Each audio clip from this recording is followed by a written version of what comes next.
Hey YouTubers, for as long as plastic film has been placed on aluminum to protect it, the debate has always raged, what is the best way to get that plastic off that stuff without causing too much grief or aggravation?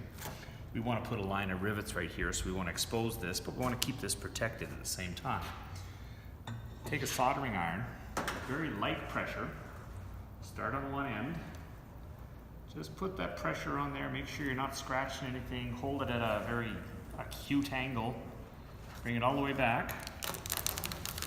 That little bit of melting there helps it all come off nice and easy.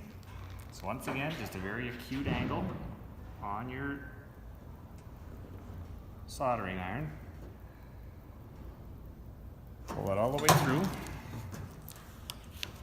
Well, of course it didn't work that time. And what I wanted to do is just show you that there's no scratching that happens there when you do it.